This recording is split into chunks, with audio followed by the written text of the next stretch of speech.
అఖిలాండకోటి బ్రహ్మాండ నాయక రాజాధిరాజ యోగిరాజ పరబ్రహ్మస్వరూప సమర్థ సద్గురు సాయినాథ్ మహారాజ్కి జై. హలో అండి, అందరికీ నమస్తే. అందరూ ఎలా ఉన్నారు? అందరూ ఆరోగ్యంగా, క్షేమంగా, సంతోషంగా బాగుండాలని మనస్ఫూర్తిగా మనందరి తరపున అమ్మవారిని వేడుకుంటున్నాను. అలాగే మనం కోరుకుంటున్న ప్రతి కోరిక నెరవేరాలని, బాబాగారి సంపూర్ణ అనుగ్రహం మనపై ఎల్లప్పుడూ ఉండాలని మన సాయి బంధువులందరి తరపున నేను కూడా బాబాగారి పాదాలనంటి వేడుకుంటున్నాను. ఈరోజు బాబాగారు చాలా మంచి సందేశాన్ని మనకి అనుగ్రహిస్తున్నారు. మనకు బాబాగారు చెబుతున్నటువంటి ఆ సందేశం ఏమిటో తెలుసుకోబోయే ముందు మీ అందరికీ ఒక చిన్న రిక్వెస్ట్. కొత్తగా మన ఛానల్ని చూస్తున్నట్లయితే ఛానల్ని సబ్స్క్రైబ్ చేసుకోండి. వీడియోని మాత్రం ఎక్కడా స్కిప్ చేయకుండా చూసేందుకు ప్రయత్నం చేయండి. వీడియో నచ్చితే ఒక లైక్ చేసి సపోర్టు చేయండి. మన ఛానల్ని సపోర్టు చేస్తున్న ప్రతి ఒక్క సాయి బంధువుకి పేరు పేరున నా హృదయపూర్వక ధన్యవాదాలు తెలియజేస్తున్నాను. బాబాగారి సంపూర్ణ అనుగ్రహం మనందరిపైన ఉండాలని, మనందరి కోరికలు నెరవేరాలని మరొక్కసారి బాబాగారిని మనస్ఫూర్తిగా వేడుకుంటున్నాను. ఇప్పుడు బాబాగారు మనకి తెలియజేసే సందేశం ఏమిటో సాయి అనుగ్రహంతో తెలుసుకోవడానికి ప్రయత్నం చేద్దాము. తల్లి, నీ శ్రేయస్సు కోరి ఈరోజు నీతో ఒక మంచి మాటను చెప్పాలనుకుంటున్నాను. బిడ్డ, నీ జీవితంలో నువ్వు చాలా కష్టాలు అనుభవించావు. ఇప్పటికి కూడా నువ్వు అటువంటి కష్టాలనే అనుభవిస్తూ ఉన్నావు. కానీ ఎన్నో కష్ట నష్టాలు అనుభవిస్తున్నటువంటి నీలో ఒక గొప్ప విశేషమైన గుణం ఉన్నది. అదేమిటో తెలుసా? ఇప్పటి వరకు కూడా నువ్వు పడుతున్న బాధలన్నీ కూడా నీ కుటుంబం కోసం, గౌరవం కోసం సంతోషంగా అనుభవిస్తున్నావు. నిన్ను బాధ పెడుతున్న వారిలో కూడా మంచి మార్పు రావాలి అని పదే పదే నన్ను కోరుకుంటున్నావు. నువ్వు కోరుకుంటున్నట్లుగా ఆ మంచి మార్పు వచ్చే సమయం ఇదిగో ఆసన్నమైంది. ఇప్పుడు ఆ సమయం రానే వచ్చింది. ఎలాంటి వారికి అటువంటి రీతిలోనే బుద్ధి చెప్పవలసి ఉంటుంది. కొన్నిసార్లు మనుషులు శిక్ష పడందే వాళ్ళ బుద్ధిని మార్చుకోరు. నువ్వు చేసినటువంటి పొరపాటు ఏమిటో నీకు తెలుసా? మనుషుల పైపైన వేషాలు, భాషలు, వాళ్ళ తీరు తెన్ను చూసి వాళ్ళని అంచనా వేస్తావు. చాలా తేలిగ్గానే నువ్వు మోసపోతున్నావు. అందువల్లనే నువ్వు ఇన్ని ఇబ్బందులను ఎదుర్కోవలసి వచ్చింది. ఇంకా ఇప్పుడు నువ్వు ఆ బాధలన్నీ పడవలసిన సమయం దాటిపోయింది. నీకు మంచి రోజులు వస్తూ ఉన్నాయి. ఇప్పటి వరకు నిన్ను ఇబ్బందులు పెట్టిన వారిని ఏ విధంగా ఇబ్బంది పెట్టి వాళ్ళ గుణాన్ని నేను మార్చబోతున్నానో నువ్వు కళ్ళారా చూడబోతూ ఉన్నావు. నేను వాళ్లకు తగు రీతిలో బుద్ధి చెప్పబోతున్నాను. అయితే బిడ్డ, నిన్ను ఒక విషయంలో గట్టిగా హెచ్చరించదలుచుకున్నాను. బాగా గుర్తుపెట్టుకో. కొంతమంది పైకి కనిపించినంత మంచిగా వారి మనస్సు ఉండదు. వాళ్ళు లోపల ఎంతో కుళ్ళు స్వభావంతో ఉంటారు. అలాగే పైకి కనిపించినట్లుగా కాకుండా వాళ్ళ మనస్సులో భయంకరమైన ఆలోచనలు చేస్తూ ఉంటారు. సాధ్యమైనంత వరకు అటువంటి వారికి దూరంగా ఉండడం నీకు ఎంతో మంచిది. నీకు అది సాధ్యపడటం లేదు కనుక నీ కుటుంబంలో మంచి మార్పును తీసుకొచ్చేందుకు నీ సాయి నీ ముందుకు వచ్చాడు. నీకు ఒక విషయాన్ని చెబుతాను, బాగా గుర్తుపెట్టుకో. ఇటువంటి మనస్తత్వం ఉన్నవారు పాముల కన్నా కూడా చాలా ప్రమాదకరమైన వారు. అలాగే పిశాచాలు, దయ్యాల కన్నా కూడా భయంకరమైన వారు. వీరు తమను నమ్ముకున్న వారికి ఎలాంటి అపకారం చేయడానికైనా సరే ఏమాత్రము కూడా వెనుకాడరు. ఇలాంటి వాళ్లను ఏమాత్రము ఉపేక్షించకూడదు. తల్లి, నీకు ఒక విషయం చెబుతాను, జాగ్రత్తగా గుర్తుపెట్టుకో. కొన్నిసార్లు ముళ్ళును ముళ్ళుతోనే తీయవలసి ఉంటుంది. ఇలాంటి వారికి ఈ రీతిలోనే బుద్ధి చెప్పవలసి ఉంటుంది. త్వరలోనే నీ కుటుంబంలో ఉన్న అటువంటి మనస్తత్వం కలిగిన మనుషులను నీ సాయి బుద్ధి చెప్పి మార్చబోతున్నాడు. నీ కుటుంబంలో ఆనందము, సంతోషము వెల్లివిరియబోతూ ఉన్నాయి. నేను ఎన్నడూ అసత్యం చెప్పను. నీవు ఈ మార్పును చూసి ఆనందించే రోజులు చాలా తొందరలోనే రాబోతున్నాయి అంటూ బాబాగారు ఒక మంచి సందేశాన్ని మనకి అనుగ్రహించారు. మనకు బాబాగారు చెప్పినటువంటి ఈ సందేశంలోని చక్కని పరమార్థాన్ని బాబాగారి అనుగ్రహంతో ఒక కథ రూపంలో తెలుసుకోవడానికి ప్రయత్నం చేద్దాము. పూర్వం ఒక గ్రామంలో కోటయ్య, రాజమ్మ అనే రైతు దంపతులు ఉండేవారు. కోటయ్య చిన్నతనంలోనే తల్లి చనిపోయింది. తండ్రి కోటయ్యను ఎంతో గారాబంగా పెంచేవాడు. కోటయ్య తండ్రికి 1 ఎకరం పొలం, కొన్ని పాడి పశువులు ఉండేవి. వాటితోనే అతను ఎంతో కష్టపడి 1 ఎకరం పొలాన్ని సంపాదించాడు. అలాగే కొడుకుని అంటే కోటయ్యను ఎంతగానో చదివించి గొప్పవాణ్ణి చెయ్యాలి అని కోటయ్య తండ్రి ఎంతగా ప్రయత్నించినా కోటయ్యకు మాత్రం చదువు అబ్బలేదు. కానీ తండ్రితో పాటు కష్టపడడం కోటయ్యకు కూడా అలవాటైపోయింది. కోటయ్య పెద్దవాడవుతూ ఉండగానే కోటయ్య తండ్రి కూడా అనారోగ్య సమస్యలతో చనిపోయాడు. అప్పటి నుండి కోటయ్య రెక్కలు ముక్కలు చేసుకొని తండ్రి ఇచ్చినటువంటి ఎకరం పొలాన్ని, కొన్ని పశువులను కూడా బాగా అభివృద్ధి చేశాడు. తండ్రి ఇచ్చిన ఎకరం పొలాన్ని 3 ఎకరాలు చేశాడు. అలాగే పాడి పశువులు కూడా ఇప్పుడు కోటయ్యకు సమృద్ధిగా ఉన్నాయి. కోటయ్య పెద్దవాడైన తరువాత అతని తీరు తెన్ను మంచితనము తెలిసిన బంధువులు రాజమ్మ అనే ఆమెతో కోటయ్యకు చక్కగా వివాహం జరిపించారు. అలా కోటయ్య ఒక ఇంటివాడైన తరువాత వాళ్ళ ఆనందానికి గుర్తుగా కోటయ్య దంపతులకు సంవత్సరం తిరగకుండానే ఒక పిల్లవాడు కలిగాడు. ఆ పిల్లవాడికి కోటయ్య గోవిందు అని పేరు పెట్టి చాలా అల్లారుముద్దుగా పెంచుకుంటూ ఉన్నాడు. ఆ తరువాత కోటయ్య ఆ పిల్లవాడిని బాగా చదివించాలి అన్న ఉద్దేశంతో గోవిందుణ్ణి అక్కడ దగ్గరలోనే ఉన్న పాఠశాలలో చేర్పించాడు. కానీ గోవిందుడికి కూడా చదువు అబ్బలేదు. తండ్రితో పాటుగా పొలానికి వెళ్ళటం, అలాగే తల్లికి ఇంట్లో పనుల్లో సాయం చేయటం గోవిందుడు ఎప్పుడూ చేస్తూ ఉండేవాడు. ఇలా కోటయ్య రాజమ్మ దంపతులకు సంతోషంగా కాలం గడిచిపోతూ ఉన్నది. గోవిందుడు చేస్తున్నటువంటి పని చూసి కోటయ్య తనను తాను చూసుకుంటున్నట్లుగా ఆనందపడేవాడు. ఇలా వీళ్ళ ఆనందాన్ని రెట్టింపు చేస్తున్నట్లుగా కోటయ్య రాజమ్మ దంపతులకు గోవిందుడు పుట్టిన 10 సంవత్సరాల తర్వాత మళ్ళీ 2 కవల ఆడపిల్లలు కలిగారు. ఆ తర్వాత మరొక మగపిల్లవాడు కూడా కలిగాడు. దాంతో కోటయ్య రాజమ్మ దంపతుల ఆనందానికి హద్దు లేదు. ఆ పిల్లలు నలుగురిని చూసుకొని వాళ్ళు ఎంతగానో మురిసిపోయేవారు. పెద్దవాడైన గోవిందుడు తమ్ముణ్ణి, చెల్లెళ్లను చాలా బాగా చూసుకునేవాడు. వాళ్ళను పాఠశాలలకు తీసుకెళ్లి దిగబిడిచి రావటం, వాళ్ళకు కావలసిన వస్తువులు కొనివ్వటం, ఇటువంటి పనులన్నీ చేస్తూ ఉండడంతో గోవిందుడంటే కోటయ్యకు రాజమ్మకు ఎంతో ప్రేమ పెరిగింది. ఇలా సంతోషంగా కాలం గడిచిపోతూ ఉన్నది. గోవిందుడు పెద్దవాడయ్యాడు. పెద్దవాడైన గోవిందుడు తన తండ్రితో పాటుగానే ఇప్పుడు పూర్తిగా పొలం పనుల్లోనే ఉంటున్నాడు. ఇంటి దగ్గర తల్లికి సహాయం చేయడానికి తను ఉండలేకపోతున్నాను అని ఎంతగానో బాధపడేవాడు. ఎలాగైనా సరే తల్లికి సహాయం చేయడానికి వీలుగా తను పెళ్లి చేసుకుంటే ఇంటికి వచ్చిన కోడల వల్ల తన తల్లికి చేదోడు వాదోడిగా పనులలో ఉండడమే కాకుండా ఎంతో కొంత సహాయంగా ఉంటుంది కదా. తను ఎవరినైనా అమ్మాయిని పెళ్లి చేసుకోవడం వల్ల పొలం పనులలో తనకు కూడా సహాయంగా ఉంటుంది కదా అని ఆలోచించాడు గోవిందుడు. తన ఆలోచనను కోటయ్య దంపతులకు చెప్పడంతో వాళ్ళు కూడా సంతోషంగా అంగీకరించారు. అలా గోవిందు, కోటయ్య దంపతులు ఎవరైనా సరే ఒక పేదింటి అమ్మాయి, మంచి గుణవంతురాలైన అమ్మాయి కోసం పెళ్లి సంబంధానికై వెతుకులాట ప్రారంభించారు. తమకు తెలిసినటువంటి బంధువులకు, స్నేహితులకు చెప్పారు కోటయ్య దంపతులు. అలా వాళ్ళు వెతుకుతూ ఉండగా వాళ్ళు ఉంటున్నటువంటి గ్రామానికి 50 మైళ్ళ దూరంలో ఉన్న ఒక గ్రామంలో పేదింటి అమ్మాయి అయిన సావిత్రి గురించి తెలిసింది. అప్పుడు కోటయ్య దంపతులు గోవిందుణ్ణి వెంట పెట్టుకొని ఆ గ్రామానికి వెళ్ళారు. ఆ అమ్మాయి అందచందాలు చూసి గోవిందుడు ఆ అమ్మాయిని చేసుకోవడానికి ఎంతగానో ఇష్టపడ్డాడు. అలాగే ఆ అమ్మాయి మాట తీరు, మంచితనం, నడవడిక అవన్నీ గమనించినటువంటి రాజమ్మ కూడా ఆ అమ్మాయిని తన ఇంటి కోడలుగా చేసుకోవడానికి సంతోషంగా అంగీకరించింది. అలా కోటయ్య దంపతులు, గోవిందుడు అందరూ ఒప్పుకోవడంతో ఒక మంచి శుభముహూర్తంలో గోవిందుడికి, సావిత్రికి చక్కగా పెళ్లి జరిగింది. పెద్దలందరి సమక్షంలో ఘనంగా వివాహం జరిపించారు కోటయ్య దంపతులు. అలా వివాహం జరిగిన తర్వాత సావిత్రి కోటయ్య దంపతులు ఉన్నటువంటి గ్రామానికి, వారి ఇంటికి చేరుకున్నది. అలా ఆ ఇంటికి చేరుకున్న తరువాత సావిత్రి కొన్ని రోజుల వరకు బాగానే ఉన్నది. కానీ అక్కడ నుండి సావిత్రిలో మార్పు రావడం ప్రారంభమైంది. అత్తామామలంటే సావిత్రికి ఏమాత్రం సరిపడేది కాదు. రాత్రివేళ భర్తతోటి తనను ఆ గ్రామం నుండి పట్నం తీసుకొని వెళ్ళి కాపురం పెట్టమని, ఆ ఇంట్లో ఉండలేకపోతున్నానని భర్తతో ఎన్నో రకాలుగా పోరు పెడుతూ ఉండేది.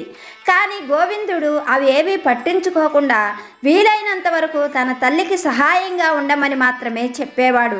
ఇలా రోజు కూడా గోవిందుడు, సావిత్రి ఇరువురు కూడా వేరు కాపురం గురించి గొడవ పడుతూనే ఉండేవారు. అవకాశం వచ్చినప్పుడల్లా సావిత్రి అత్తగారిని సాధిస్తూ ఉండేది. కానీ రాజమ్మ మాత్రం కోడలిని ఏమీ అనేది కాదు. ఆ అమ్మాయి కూడా తన కూతురు లాంటిదే కదా అని తనలో తనే సరిపెట్టుకునేది.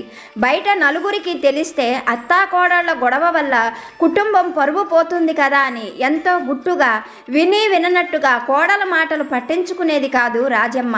ఇలా కాలం గడిచిపోతూ ఉన్నది. ఒక రోజున కోటయ్య పొలంలోని ధాన్యం బస్తాలను ఇంటికి చేర్చాలన్న ఉద్దేశంతో ఆ ధాన్యం బస్తాలను ఎడ్లబండిపై వేసి ఇంటికి వస్తూ ఉన్నాడు. అలా వస్తూ ఉండగా ఆ రోజు బాగా వాన కురవడంతో ఆ దారంతా కూడా బురదమయంగా తయారైంది. అలా వస్తూ ఉన్నటువంటి ఆ ఎడ్లబండి తిరగబడటంతో కోటయ్య ఆ ఎడ్లబండి కింద పడిపోయాడు. తెలిసిన వాళ్ళ సహాయంతో గోవిందుడు తండ్రిని ఇంటికి చేర్చాడు.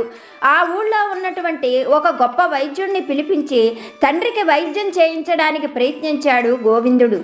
ఆ వైద్యుడు కోటయ్యను బాగా పరిశీలించి కొన్ని రోజులు ఔషధాలు ఇచ్చిన తరువాత గోవిందుడితోటి ఇంకా మీ తండ్రి గారు పెద్ద పెద్ద పనులు చేయలేరు, సాధ్యమైనంత వరకు ఆయన విశ్రాంతిగా ఉండడమే మంచిది, లేకపోతే ప్రాణాలకే ప్రమాదం అని గట్టిగా హెచ్చరించి తన దారిన తను వెళ్ళిపోయాడు ఆ వైద్యుడు. అయితే గోవిందుడు మాత్రం తన తండ్రికి ఎలాగైనా సరే మళ్ళీ పూర్వంలా ఆరోగ్యం తిరిగి రావాలి అన్న ఉద్దేశంతో పట్నం తీసుకొని వెళ్ళి అక్కడ ఎంతోమంది వైద్యులకు చూపించాడు. వాళ్ళు కూడా ఊళ్ళో వైద్యుడు చెప్పినట్లుగానే అతను పెద్ద పెద్ద పనులు చేస్తే ప్రాణాలకే ప్రమాదం అని చెప్పడంతో ఇంకా చెయ్యగలిగింది ఏమీ లేక గోవిందుడు తండ్రితో పాటుగా మళ్ళీ తిరిగి తన ఊరికి చేరుకున్నాడు. ఆనాటి నుండి గోవిందుడు ఇంటి బాధ్యతలన్నీ కూడా తనే చూసుకోవలసి వచ్చింది. 50 ఏళ్ళు కూడా నిండని కోటయ్య 25 ఏళ్ళు కూడా నిండని కొడుక్కి పూర్తి బాధ్యతలు అప్పగించి తను ఇంట్లో పనులే చేసుకుంటూ ఇంటి పట్టునే ఉండసాగాడు. గోవిందుడు అవన్నీ కూడా తనకి కష్టంగా భావించేవాడు కాదు.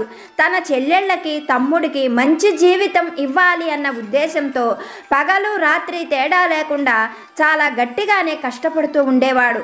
భర్త అలా కష్టపడటం, ఇంటి పట్టున అత్తమామలు కూర్చోవడం చూసిన సావిత్రి ఏమాత్రం ఓర్చుకోలేకపోయింది. ఆనాటి నుండి కోటయ్య దంపతులకు ఇంకా కష్టాలు ఎక్కువైపోయాయి. సావిత్రి సూటైపోటి మాటలతో అత్తమామలను వేధించసాగింది. కొడుక్కి చెబితే కొడుకు కోడలు ఎక్కడ కొట్లాడుకొని తమ వల్ల ఇబ్బందులు పడతారోనని కోటయ్య దంపతులు ఇంట్లో విషయాలు ఏవీ కూడా గోవిందుడికి చెప్పేవాడు కాదు. ఇలా గోవిందుడు కష్టపడుతూనే ఉన్నాడు. కాలం గడిచిపోతూ ఉన్నది. ఒక రోజున పట్నం నుండి గోవిందుడి చిన్ననాటి స్నేహితుడు ఆ గ్రామానికి వచ్చాడు. అతడికి గోవిందుడి గురించి చిన్నతనం నుండి తెలుసు. గోవిందుడు కష్టపడే తత్వం, తెలివితేటల గురించి అతనికి బాగా తెలియడంతో ఒకనాటి సాయంకాలం వేళ సరదాగా గోవిందుడి దగ్గరకు వచ్చాడు. గోవిందుడి తీరు తెన్ను అన్నీ పరిశీలించిన ఆ చిన్ననాటి స్నేహితుడు గోవిందుడితో, గోవిందు, నేను నీ శ్రేయస్సు కోరి ఒక మంచి మాట చెప్పాలనుకుంటున్నాను. నువ్వు ఎంత కష్టపడతావో, ఎన్ని తెలివితేటలు ఉన్నాయో నాకు బాగా తెలుసు. నా మాట విని నాతో పాటుగా పట్నం రా. పట్నంలో నువ్వు చక్కగా వ్యాపారం చెయ్యి. నీకు అనుకూలంగా ఉన్నది అనిపిస్తే మరింత పెట్టుబడులు పెట్టి నీ వ్యాపారాన్ని చక్కగా విస్తరించుకో. నువ్వు వ్యాపారంలో కనుక ధనాన్ని సంపాదించావు అంటే నీ కుటుంబం కష్టాలన్నీ తీరిపోవడం పెద్ద సమస్య ఏమీ కాదు. నా మాట పైన నమ్మకం ఉంచి కొంత ధనంతో నాతో పాటు పట్నం రా. అక్కడ నీకు అన్ని విధాలా నచ్చింది అనుకుంటేనే నీవు డబ్బు సమకూర్చుకొని పట్నంలో వ్యాపారం ప్రారంభించు. నీకు అన్ని రకాలుగా చేదోడు వాదోడుగా ఉంటాను అంటూ ఆ స్నేహితుడు ఎన్నో రకాలుగా గోవిందుడికి నచ్చజెప్పాడు. ఆ మాటలు గోవిందుడికి కూడా బాగా నచ్చాయి. ఎంత కష్టపడ్డా, పొద్దుట నుండి రాత్రి వరకు పొలంలో శ్రమించినా తన కుటుంబానికి 3 పూట్ల భోజనం తప్ప మరేమీ చెయ్యలేకపోతున్నాడు. తన కుటుంబాన్ని ఆదుకోవాలి అని అంటే తన దగ్గర చాలా ధనం కావాలి. అంత ధనం కావాలి అంటే స్నేహితుడు చెప్పినట్లుగా వ్యాపారమే చెయ్యాలి. ఇలా బాగా ఆలోచించిన గోవిందుడు ముందుగా కోటయ్య దంపతులకి చెప్పి వారిని ఒప్పించటం చాలా కష్టమయ్యింది. ఒక్కగానొక్క కొడుకుని పట్నం పంపించడం ఇష్టం లేకపోయినా డబ్బు కోసం కొడుకు అంతగా నచ్చజెపుతుంటే కోటయ్య దంపతులకు ఒప్పుకోక తప్పలేదు. సావిత్రి ఆనందానికైతే అంతు లేకుండా పోయింది. ఆనాటితో అత్తామామల పీడ, మరుదులు, ఆడబిడ్డల గోల తనకు తప్పిపోతుంది కదా, పట్నంలో భర్తతో హాయిగా బ్రతకవచ్చు అని సావిత్రి కూడా ఎంతో సంతోషంగా గోవిందు పట్నం వెళ్ళడానికి అంగీకరించింది. అలా గోవిందు కుటుంబ సభ్యుల అంగీకారంతో కొంత ధనాన్ని తీసుకొని స్నేహితుడితో పాటుగా పట్నం వెళ్ళాడు. అక్కడ స్నేహితుడి ఇంట్లోనే కొన్ని రోజులు ఉండి ఆ పట్నమంతా కలయజూశాడు. అతనికి అక్కడ ఏది బాగా అమ్ముడవుతుందో తొందరగానే అర్థమైంది. అలా గోవిందుడు స్నేహితుడి సహకారంతో ఆ పట్నంలోనే ఒక చిన్న దుకాణాన్ని అద్దెకి తీసుకొని బియ్యం వ్యాపారం ప్రారంభించాడు. అతడు ప్రారంభించిన వేళా విశేషం భగవంతుడి దయ, అతని మంచి మనస్సుతో చాలా తొందరలోనే ఆ పట్నంలో మరొక పెద్ద బియ్యం దుకాణాన్ని ప్రారంభించే స్థాయికి చేరుకున్నాడు. ఇప్పుడు అతడు పట్టిందల్లా బంగారం అవుతూ ఉన్నది. చాలా తొందరలోనే తన స్నేహితుడి సూచన ప్రకారంగా పల్లెటూళ్ళలో ఉన్నటువంటి తన తల్లిదండ్రుల్ని, కుటుంబం మొత్తాన్ని కూడా మళ్ళీ ఆ నగరానికి చేర్చాడు. ఆ నగరంలోనే ఒక పెద్ద ఇల్లు సొంతంగా కొనగలిగాడు గోవిందుడు. ఆ ఇంట్లోనే తల్లిదండ్రులతో పాటుగా ఉంటున్నాడు. కానీ సావిత్రికి ఏమాత్రం ఇది నచ్చలేదు. తన భర్త తననొక్కదాన్నే పట్నం తీసుకొని వస్తాడు అనుకుంటే తల్లిదండ్రులను, మరిదిని, ఆడబిడ్డల్ని కూడా వాళ్లతో పాటుగా తీసుకొని రావడం ఏమాత్రం నచ్చకపోయినా భర్తను ఏమీ అనలేక ఆయన లేనప్పుడు ఇంట్లో వీళ్ళని బాగా సతాయిస్తూ ఉండేది సావిత్రి. వాళ్ళను సూటిపోటి మాటలు మాట్లాడుతూ ఉన్న రాజమ్మ, కోటయ్య దంపతులు అలవాటైపోయినదే కదా అని ఆమె మాటలు పట్టించుకునేవారు కాదు. ఎలాగైనా సరే అత్తమామల పీడ విరగడైపోవాలని ఎన్నో రకాలుగా దేవుళ్లకు మొక్కుకునేది సావిత్రి. ఇలా వేగంగా కాలం గడిచిపోతూ ఉన్నది. ఇప్పుడు గొప్ప ధనవంతుడయ్యాడు గోవిందుడు. అతనికి బాగా డబ్బు సమకూరటంతో తమ్ముణ్ణి గొప్ప చదువులు చదివించాడు. తన పలుకుబడితో జమీందారు దివాణంలో మంచి ఉద్యోగం తమ్ముడికి వచ్చేటట్లుగా చెయ్యగలిగాడు. అలాగే చెల్లెళ్ళిద్దరికీ కూడా గొప్ప ధనవంతుల సంబంధాలతో చక్కగా వివాహాలు జరిపించాడు. ధనం సమృద్ధిగా ఉండడంతో ధనాన్ని గురించిన ఆలోచన మరొకటి లేదు గోవిందుడికి. కానీ ఇంటి దగ్గర మాత్రం సావిత్రి అత్తమామల పీడ వదిలించుకోవడం ఎలాగా అని మాత్రమే ఆలోచిస్తుండేది. భర్త ఇంట్లో లేనప్పుడు కోటయ్య దంపతుల చేత ఎన్నో పనులు చేయించేది సావిత్రి. కొడుక్కి ఈ విషయాలు తెలిస్తే బాధపడతాడు అని రాజమ్మ కానీ, కోటయ్య కానీ కోడలి విషయాలు ఏవీ కూడా గోవిందుడితో చెప్పేవాడు కాదు. గోవిందుడు ఉన్నప్పుడు ఒక రకంగా, లేనప్పుడు మరొక రకంగా ప్రవర్తిస్తూ అత్తమామల్ని హింస పెట్టడమే సావిత్రికి చాలా ఆనందం కలిగించే పని. ఇలా ఉండగా ఒకనాటి మధ్యాహ్నం వేళ వంట పనులు పూర్తి చేసుకొని తన గదిలోకి వెళ్ళబోతున్న రాజమ్మకు పెరటిలో నుండి ఒక పెద్ద త్రాచుపాము రావడం, అది తమ గదిలోకి వెళ్ళడం చూసి పెద్ద పెద్దగా కేకలు వేయసాగింది. బయటకు వచ్చిన సావిత్రి తాచుపాము అత్తగారి గదిలోకి వెళ్ళడం చూసి కూడా, పామా ఎక్కడా? నాకు కనపడలేదే, మీరు ఎందుకు అనవసరంగా పెద్ద పెద్దగా అరుస్తున్నారు? దేన్ని చూసి ఏదనుకున్నారో? పాము లేదు, ఏమీ లేదు అంటూ మళ్ళీ తన గదిలోకి వెళ్ళిపోయింది. పాము వల్ల అయినా సరే అత్తమామల పీడ విరగడైపోతే అదే చాలు అని తన గదిలోకి వెళ్ళి ఎన్నో రకాలుగా దేవుళ్లకు దండం పెట్టుకుంటున్నది. పాము వాళ్ళ గదిలోకి వెళ్ళడం చూసిన రాజమ్మకు కాళ్ళు చేతులు ఆడలేదు. గదిలో భర్త నిద్రపోతూ ఉన్నాడు. ఏం చేయాలో అర్థం కాని రాజమ్మ పరుగులాంటి నడకతో వీధిలోకి వెళ్ళింది. తెలిసిన వాళ్ళు కనపడితే వాళ్లకు చెప్పి ఊరి చివర ఉన్న మంత్రాల మంగయ్యను పిలుచుకురమ్మని వేడుకుంటున్నట్లుగా వాళ్ళని అడిగింది. వాళ్ళు రాజమ్మ చెప్పినట్లుగానే ఊరి చివర ఉన్న మంగయ్యతో విషయమంతా చెప్పారు. మంగయ్య పరుగులాంటి నడకతో రాజమ్మ ఇంటికి వచ్చాడు. రాజమ్మ జరిగిన విషయమంతా చెప్పి ఎలాగైనా సరే ఆ పాము బయటికి వెళ్ళేటట్లుగా చెయ్యమంది. మంగయ్య గుప్పెడి ఇసుకను చేతిలోకి తీసుకొని కళ్ళు మూసుకొని ఏవో మంత్రాలు చదివి ఆ ఇసుకను ఇంటిపై జల్లి రాజమ్మతో, తల్లి నువ్వేమీ భయపడవలసిన పని లేదు. నేను చదివిన పాము మంత్రం వల్ల మీ ఇంట్లోకి వచ్చిన పాము నీరసంగా మారిపోతుంది. ఎవ్వరికీ ఎటువంటి హాని చేయదు. నా మాట నమ్మి మీరు నిశ్చింతగా ఉండండి.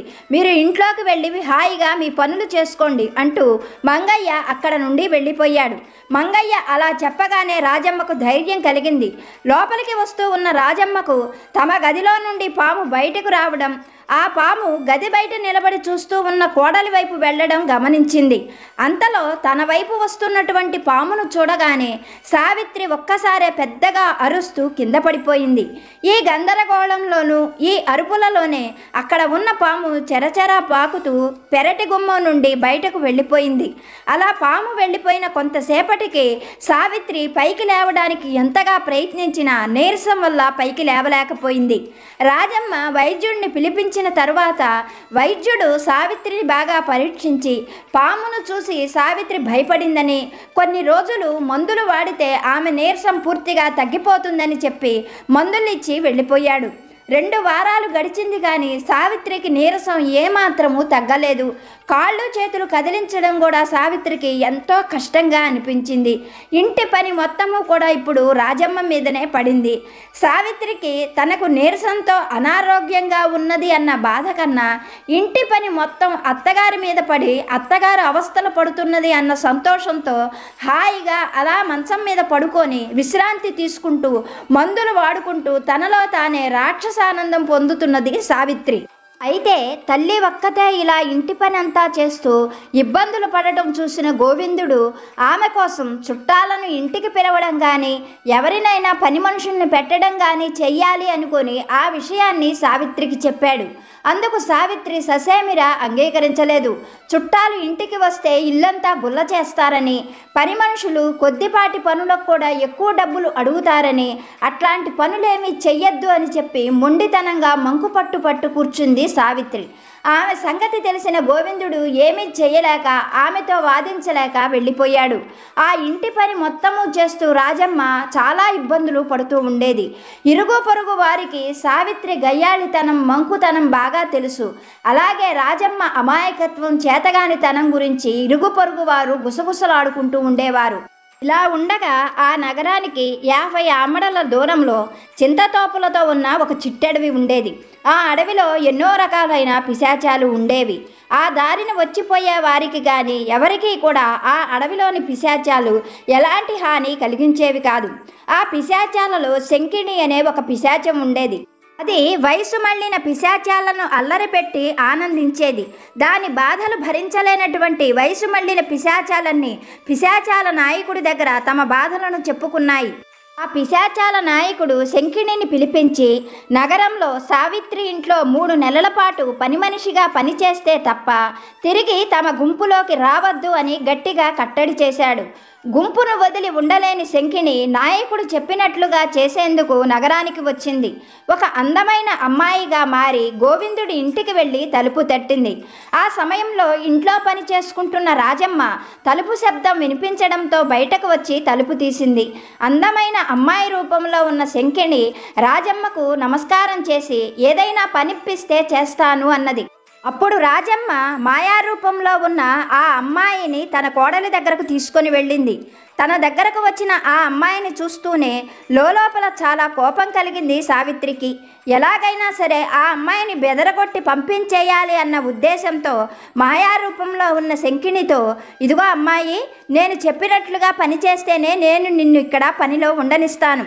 నువ్వు తెల్లవారుజామునే మా అందరికన్నా ముందు లేవాలి, ఇల్లంతా కూడా శుభ్రం చేయాలి, పెరడంతా శుభ్రం చేయాలి, వీధి గుమ్మంలోనూ అలాగే పెరటి గుమ్మంలోనూ అందంగా ముగ్గులు వెయ్యాలి, మా బట్టలన్నీ ఉతకాలి, మేము స్నానం చేయడం కోసం బావుల్లో నీళ్లు తోడి తొట్టెలన్నీ నింపాలి, అలాగే వంట అంతా కూడా విసుక్కోకుండా నువ్వే చెయ్యాలి, వంట కట్టెలను కూడా పెరట్లో నుండి నువ్వే తెచ్చుకోవాలి, నీకు మాత్రం 2 పూట్ల భోజనం పెడతాము, నెలకు 1 వరహా ఇస్తాము, నువ్వు వీధి గుమ్మంలోనే పడుకోవలసి ఉంటుంది అని చెప్పింది సావిత్రి. సావిత్రి చెప్పిన వాటన్నిటికీ మనిషి రూపంలో ఉన్న శంకిణి సరేనని తల ఊపింది. శంకిణి అలా ఒప్పుకుంటుంది అని ఏమాత్రం ఊహించని సావిత్రి శంకిణితో మధ్యలో పని మానేసి వెళ్ళకూడదు, నువ్వు అలా వెళ్ళేటట్లయితే అప్పటి వరకు నువ్వు పనిచేసిన డబ్బులు ఇవ్వము అంటూ ఖరాఖండిగా చెప్పింది. సావిత్రి ఆలోచనను బాగా గ్రహించిన శంకిణి, మీరు కూడా మధ్యలో నన్ను పని మానేయమని చెప్పకూడదు, 3 నెలల వరకు నేను ఈ ఇల్లు వదిలిపెట్టి మీరు వెళ్ళమన్నా కూడా వెళ్ళను అని చెప్పి ఆ క్షణం నుండే ఆ ఇంట్లో పనిలోకి చేరిపోయింది శంకిణి. ఆ రోజు నుండి రాజమ్మతో ఎంతో తెలిసిన మనిషిలా కలివిడిగా తిరుగుతూ అందరూ ఎవరు ఏ పని చెప్పినా కాదనకుండా చేసి పెడుతున్నది శంకిణి. ముఖ్యంగా శంకిణి వచ్చిన దగ్గర నుండి రాజమ్మకు అటు పుల్ల ఇటు పెట్టవలసిన అవసరం లేకపోయింది. చక్కగా రాజమ్మ కొడుకు పిల్లలతోనూ కూతుళ్ళ పిల్లలతోనూ ఇరుగు పొరుగు వారి పిల్లలతోనూ చాలా సంతోషంగా ఆనందంగా గడుపుతున్నది. శంకిణి వాళ్ళు అడిగినట్లుగా కోరినన్ని పిండి వంటలు చేసి పెడుతున్నది. ఆ పిల్లలందరూ శంకిణికి కూడా బాగా అలవాటైపోయారు. శంకిణి తను పిశాచము అన్న విషయాన్ని కూడా వదిలిపెట్టి వాళ్ళందరితో చక్కగా కలిసిపోతూ ఎవ్వరు ఏది అడిగినా కాదనకుండా చేసేది. అంతేకాకుండా ఎంత కష్టమైన పనులు చెప్పినా కూడా తనకు పిశాచం కాబట్టి అతీతమైన శక్తులు ఉండటం చేత కొద్ది క్షణాల్లోనే ఆ పనులన్నీ చకచక చేసేస్తూ ఉండేది. ఇంట్లో అందరికీ కూడా శంకిణి బాగా నచ్చింది. ఇరుగు పొరుగు వారు కూడా శంకిణితో బాగా కలిసిపోయి ఉన్నారు. వాళ్ళందరూ అలా ఆనందంగా ఉండటం, ముఖ్యంగా అత్తగారు అలా పిల్లలతో సంతోషంగా ఉండడం సావిత్రికి ఏమాత్రమూ నచ్చలేదు. ఏదో ఒక కారణం చెప్పి శంకిణిని బయటికి పంపించి వెయ్యాలి, అత్తగారి చేత ఇంటి పనులన్నీ చేయించాలి, ఎలా చెయ్యాలా అని ఆలోచిస్తూ ఉన్నది సావిత్రి. ఇలా ఉండగా ఒక రోజున శంకిణికి పొద్దుటి నుండి మధ్యాహ్నం వరకు సావిత్రి ఏవో ఒక పనులు చెబుతూనే ఉన్నది. మధ్యాహ్నం వేళకు ఇంటి చుట్టుపక్కల ఉన్న పిల్లలందరూ కూడా రాజమ్మ దగ్గరకు చేరి రకరకాలుగా పెద్ద పెద్దగా అరుస్తూ ఆమె చేత కథలు చెప్పించుకుంటూ ఉన్నారు. ఆ అరుపులు గోలలు తట్టుకోలేకపోయింది సావిత్రి. అంతేకాకుండా శంకిణి వారికి రకరకాలైన పిండి వంటలు వండి పెట్టడం, వాళ్లతో కలిసి శంకిణి కూడా అల్లరి చేయడం మరింత కోపాన్ని తెప్పించింది సావిత్రికి. ఒక్క కేక పెట్టింది సావిత్రి. మరుక్షణంలోనే శంకిణి సావిత్రి దగ్గరకు వెళ్ళి నుంచుంది. అప్పుడు సావిత్రి శంకిణిని చూస్తూ, ఆ పిల్లలందరూ ఇలా గోల చేస్తుంటే నాకు చాలా చిరాగ్గా ఉన్నది. నువ్వు కూడా పిల్లల్లో చేరి ఏమిటి ఆ అరుపులు కేకలు? వెంటనే ఆ పిల్లలను ఇక్కడి నుంచి బయటకు పంపించివేయి, నాకు చాలా చిరాగ్గా ఉన్నది అన్నది కోపంగా. అప్పుడు శంకిణి సావిత్రిని చూస్తూ, పిల్లలన్నాక అల్లరి చేస్తారు, వాళ్ళెవరూ ఇటువైపు రావడం లేదు, పిల్లల వల్ల నీకు వచ్చిన నష్టమేమిటి? నువ్వు ఏ పని చెప్పినా కానీ చేస్తున్నాం కదా, పిల్లల్ని ఏమీ అనవద్దు అన్నది శంకిణి.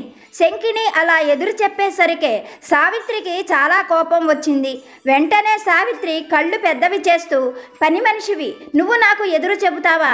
నువ్వు కూడా నాకు నీతులు చెప్పేదానివైనావా? వెంటనే పని మానేసేయ్ అంటూ కళ్ళు పెద్దవి చేసి భయపెడుతున్నట్లుగా చూసింది శంకిణి వైపు. వెంటనే శంకిణి సావిత్రిని చూస్తూ, పిల్లల్ని భయపెట్టినట్లు నన్ను భయపెట్టాలనుకుంటున్నావా? భయపెట్టడం నాకు కూడా బాగానే వచ్చు అంటూ మరుక్షణమే శంకిణి కళ్ళు గుండ్రంగా తిప్పుతూ తల గుండ్రంగా తిప్పుతూ పిశాచ రూపంతో తన మీదకి దూకినంత పని చేసింది. ఆ రూపాన్ని ఆ తీరును చూడగానే సావిత్రికి పై ప్రాణాలు పైనే పోయాయి. వెంటనే పెద్దగా పిశాచం పిశాచం అంటూ అరుస్తూ ఆ మంచం మీదనే స్పృహ తప్పి పడిపోయింది. ఆమె కేకలు విన్న ఇంట్లోని వారందరూ కూడా అక్కడికి చేరారు. అప్పుడు సావిత్రి కొద్దిసేపటికి తేరుకొని, ఇంట్లో పిశాచం ఉన్నది, వెంటనే మంత్రాల మంగయ్యని పిలవండి అంటూ కేకలు వేసింది. ఆమె మాటలు ఎవరూ నమ్మకపోయినా ఆమె చేసే గోలకు హడావిడికి తట్టుకోలేక అప్పటికప్పుడే మంత్రాల మంగయ్యకు కబురు పెట్టారు. మంగయ్య క్షణాల మీద అక్కడికి చేరుకున్నాడు. ఇంటి ముందుకు చేరుకున్న మంగయ్య క్షణకాలం పాటు కళ్ళు మూసుకొని, అవును, మీ ఇంట్లో పిశాచం ఉన్నమాట నిజమే, అయితే అది ఇప్పుడే నిస్తేజమైపోయి పక్షవాతంతో కాళ్ళు చేతులు పడిపోయేటట్లుగా నేను మంత్రం వేస్తాను, మీరెవరూ భయపడవలసిన పని లేదు అంటూ గాల్లో చేయి చూపిస్తూ ఏవో మంత్రాలు పఠించాడు. కొన్ని క్షణాల తర్వాత ఇంట్లోని వారితో, ఆ పిశాచం కాళ్ళు చేతులు పడిపోతాయి, మీరెవరూ భయపడకండి అని చెప్పి అక్కడే ఉన్నాడు. కొన్ని క్షణాలకు మంచం మీద ఉన్న సావిత్రి కాళ్ళు చేతులు పడిపోయాయి. ఆమె కన్నీరు మున్నీరుగా విలపిస్తూ పెద్దగా కేకలు వేస్తూ, ఏమిటి పని? మీరందరూ కలిసి నన్ను చంపాలనుకుంటున్నారా? పిశాచం కోసం మీరు మంత్రం చదివితే ఆ మంత్రం వల్ల నా కాళ్ళు చేతులు పడిపోయాయి అంటూ వలవల విలపించసాగింది. ఆమె తీరు చూసినటువంటి మంగయ్య ఆశ్చర్యపడుతూ సావిత్రితో, నువ్వు చాలా అసాధారణమైన మనిషివి అని చెప్పాడు. అందుకు సావిత్రి, నేను అసాధారణమైన మనిషినేమిటి? నేను కూడా మీలాగా సాధారణమైన మనిషినే కదా అన్నది. అందుకు మంగయ్య తడుముకోకుండా సావిత్రితో, నువ్వు అసాధారణమైన మనిషివి కనుకనే నేను పాము కోసం వేసిన మంత్రం నీ మీద పనిచేసింది. అలాగే నట్టింట్లో ఉన్న పిశాచ్యం కోసం వేసిన మంత్రం కూడా నీ మీదనే పనిచేసింది అని చెప్పాడు. అందుకు అర్థం కానట్లు ఆ ఇంట్లోని వారు సావిత్రి కూడా ప్రశ్నార్థకంగా మంగయ్య వైపు చూశారు. అప్పుడు మంగయ్య వారితో, పాము మీ ఇంట్లోకి వచ్చిన మాట నిజం. మీ ఎవరికి హాని కలిగించలేదు. అది పొరపాటుగా మీ ఇంట్లోకి వచ్చింది. ఆ తరువాత అది తన దారిన తను వెళ్ళిపోయింది. కానీ ఈమె పగ పెంచుకొని పెళ్ళైన నాటి దగ్గర నుండి అత్తమామల చావు కోరుకున్నది. అందుకోసమే ఆ స్వభావంతో ఉన్న ఈమె పైన నేను పాము మంత్రం ప్రయోగించగానే ఆ మంత్రం ఈమె పైన పనిచేసింది. అలాగే మీ నట్టింట్లో ఉన్న పని మనిషి రూపంలోని శంఖిణి మీకు ఏమాత్రం హాని చెయ్యలేదు. పైగా మీకు ఇంటి పనులు చేసి పెడుతూ మీకు ఎంతో సహాయకారిగా ఉన్నది. మిమ్మల్ని ఎవరిని భయపెట్టలేదు, బెదిరించలేదు, బాధ పెట్టలేదు. అందుకోసమనే నేను పిశాచ మంత్రం చదవగానే ఆ స్వభావం ఉన్న ఈమె పైన ఆ మంత్రం పనిచేసింది. ఈమె వివాహమైన దగ్గర నుండి పిశాచం వలె అత్తమామలను అలాగే భర్తను కూడా పీడిస్తూ వాళ్ళను ఎంతగానో బాధ పెడుతున్నది. కనుకనే పిశాచ మంత్రం ఆ పిశాచం పైన కాకుండా ఆ స్వభావం ఉన్నటువంటి ఈమె పైన పనిచేసింది అంటూ సావిత్రి వైపు తిరిగి, అమ్మా, నేను చెయ్యగలిగిందైతే ఏమీ లేదు. నువ్వు నీ స్వభావాల్ని మార్చుకున్నట్లయితే గనక నా మంత్రాలు వాటంతటవే వెనక్కి వెళ్ళిపోతాయి. ఇంతకన్నా నేను ఏమీ చెప్పలేను అంటూ అక్కడ నుండి వెళ్ళిపోయాడు మంగయ్య. తన తీరు వల్ల తనకు ఇంత ప్రాణాపాయం తెచ్చుకున్నందుకు సావిత్రి ఎంతగానో కుమిలి కుమిలి ఏడ్చింది. ఆనాటి నుండి సావిత్రి తన మనస్తత్వాన్ని మార్చుకోవడం కోసం, తన ప్రాణాలను దక్కించుకోవడం కోసం తనలో ఉన్నటువంటి పిశాచ స్వభావం, పాము స్వభావాన్ని పూర్తిగా వదిలిపెడుతూ అత్తమామలతోనూ భర్తతోనూ ఎంతో అనుకూలంగా నడుచుకుంది. చాలా తొందరలోనే సావిత్రి మళ్ళీ పూర్వం వలె ఆరోగ్యంతో సంతోషంగా ఆ కుటుంబంలో నివసించసాగింది. ఈ కథ రూపంలో బాబాగారు చాలా చక్కని సందేశాన్ని మనకి అనుగ్రహిస్తున్నారు. తల్లి, ఎల్లప్పుడూ కూడా ఈ మాటను బాగా గుర్తుపెట్టుకో. కొన్నిసార్లు ముళ్ళును ముళ్ళుతోనే తీయవలసి ఉంటుంది. ఎందుకనగా కష్టము నష్టము కలగందే కొంతమంది మనుషులు వాళ్ళ స్వభావాలను ఏమాత్రము మార్చుకోరు. మరొక ముఖ్యమైన విషయం ఏమిటంటే, ఎప్పుడూ కూడా మనుషులను చూసి, వారి ఆకృతులను చూసి, వారి స్వభావాలను ఎప్పుడూ నువ్వు అంచనా వెయ్యవద్దు. ఎందుకంటే వాళ్ళ రూపానికి వాళ్ళ మనస్సుకు ఏమాత్రము సంబంధం ఉండదు. అంతేకాకుండా నీ సాయిగా నువ్వు గుర్తుపెట్టుకోవలసిన ఒక ముఖ్యమైన మాటను చెబుతున్నాను. ఎప్పుడూ కూడా నీ జీవితంలో మంచి మనసు ఉన్నవారితో స్నేహం చెయ్యి. వారికి నీ జీవితంలో, నీ మనసులో చక్కని స్థానాన్ని కల్పించు. ఎందుకంటే అలా నువ్వు చేసినప్పుడే నీ జీవితకాలం నువ్వు కష్టాలలోనూ, నష్టాలలోనూ, బాధలలో కూడా సంతోషంగా ఉండగలవు. నీ సాయి నీకు ఎప్పుడూ తోడుగా ఉంటాడు అన్న ఈ సత్యాన్ని మర్చిపోవద్దు. నీకు అంతా మంచే జరుగుతుంది అంటూ బాబాగారు ఈరోజు ఒక గొప్ప సందేశాన్ని కథ రూపంలో మనకి అనుగ్రహించారు. ఇప్పటి వరకు వీడియో చూసిన మీ అందరికీ పేరు పేరున నా హృదయపూర్వక ధన్యవాదాలు. మరొక మంచి వీడియోతో బాబాగారి ఆశీస్సులతో మళ్ళీ కలుసుకుందాం. సర్వేజన సుఖినో భవంతు.